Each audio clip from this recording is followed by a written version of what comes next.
কৃষি উৎপাদন বৃদ্ধি, কৃষি পণ্য বহুমুখীকরণ এবং জলবায়ু পরিবর্তনের প্রভাব মোকাবেলায় স্মার্ট কৃষি কার্যক্রম বাস্তবায়নে একগুচ্ছ মহাপরিকল্পনা গ্রহণ করা হয়েছে বলে জাতীয় সংসদকে জানিয়েছেন প্রধানমন্ত্রী তারেক রহমান। এই পরিকল্পনার অংশ হিসেবে কৃষক কার্ড দেয়া হচ্ছে জানিয়ে তিনি বলেন, কৃষকদের স্বল্প সুদে ঋণ এবং কৃষি বীমা চালু করতে যাচ্ছে সরকার। এফএম বায়াজদের রিপোর্টে বিস্তারিত। বুধবার জাতীয় সংসদ অধিবেশনের শুরুতেই ছিল প্রধানমন্ত্রীর প্রশ্নোত্তর পর্ব। ধন্যবাদ মাননীয় সদস্য। তারকা চিহ্নিত প্রশ্ন 18 সংসদে উত্থাপিত হলো মাননীয় প্রধানমন্ত্রী।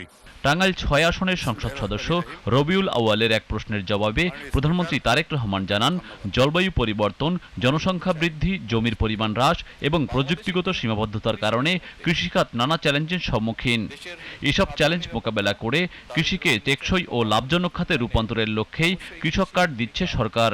কৃষি উৎপাদন এবং উৎপাদনশীলতা বৃদ্ধির মাধ্যমে কৃষিকে টেকসই এবং লাভজনক খাতে রূপান্তর করার লক্ষ্যে সমগ্র দেশবাসী দেখেছেন আমরা এরই ভিতরে 14 এপ্রিল কৃষক কার্ড আমরা যেটি প্রতিশ্রুতি দিয়েছিলাম নির্বাচনের পূর্বে সেটির কাজ আমরা শুরু করেছি। পর্যায়ক্রমিকভাবে মাননীয় স্পিকার দেশের সকল কৃষককে আমরা এই কার্ড প্রদান করব, যার পরিমাণ প্রায় 2,75,00,000 কৃষক। কৃষক কার্ডের মাধ্যমে সার, বীজ ও কৃষিযন্ত্র ক্রয় করা সহ 10 ধরনের সেবা পাবেন বলে জানান প্রধানমন্ত্রী। কৃষকদের জন্য স্বল্প সুদে কৃষি ঋণ ও কৃষি বীমা চালুর উদ্যোগ নেওয়া হয়েছে বলে জানান তিনি।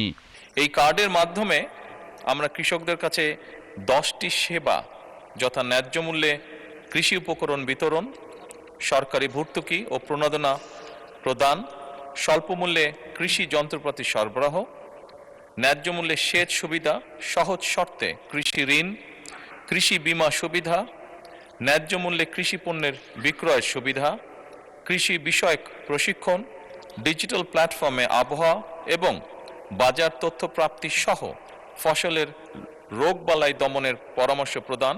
এই সকল বিষয় আমরা কৃষকদের কাছে পৌঁছে দেওয়ার চেষ্টা করব।